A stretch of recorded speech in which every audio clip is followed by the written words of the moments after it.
This is what's going on in San Diego downtown.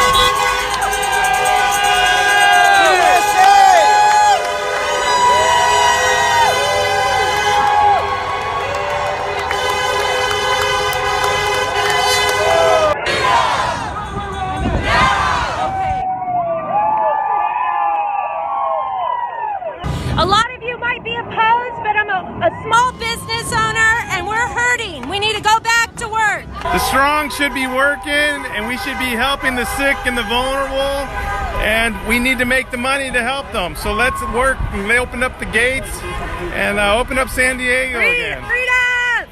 It's our liberty. They take those rights away, they're hard to get back again.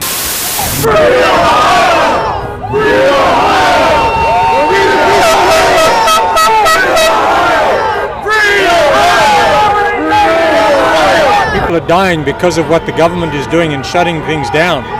There's also 36,000 people who have died from the actual virus in the United States, 150,000 throughout the world. 36,000 people have died in the United States. That's absolute garbage.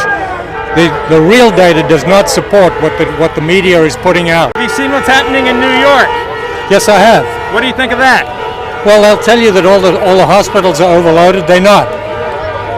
In New York City? In New York City, the hospitals are not overloaded. Okay, what do you think's going on there?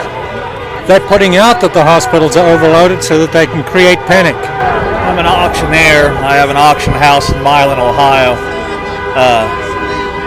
When they decided that they wouldn't allow mass gatherings, I couldn't have an auction anymore. And so the 12th was my last auction. That was my last paycheck. I've not been paid since then. They've not sent me anything. No unemployment hasn't come through. No money's coming in.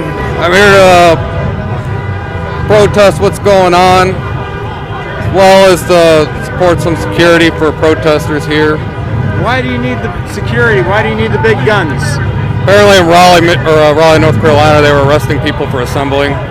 Not saying that was going to happen here, but you never know. It's not a hoax, but there's an agenda, and people need to start researching and making up their own minds and not listening to what they're told.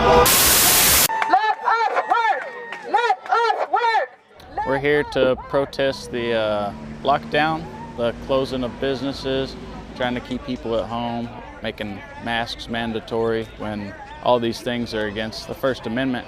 We're here to stand against it and try to come together and get our economy rolling again. USA! USA! There is no reason for this shutdown at this point.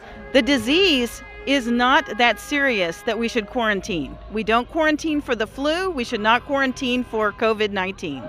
The psychological repercussions of this quarantine are becoming overwhelming.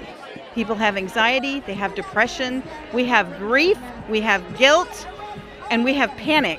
To consider those things unimportant is to only consider one part of the human being, and that is wrong.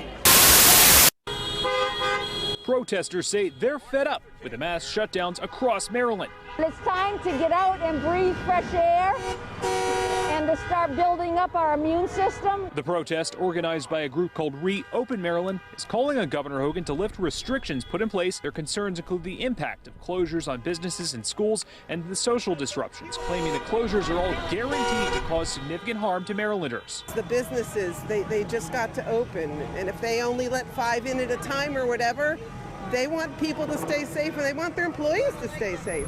Governor Larry Hogan says the numbers are still rising and we're still heading up the curve, and the state is not quite ready to reopen the economy. And the governor's order went into effect this morning, requiring face masks in businesses and on public transit. So don't forget, if you're heading to the grocery store, you'll need to wear one of these. There's been a bit of division between federal authorities and state authorities in the United States. What's been the response to these protests from states? Well, they've largely ignored them. They have pretty much stayed on their path of keeping those restrictions in place.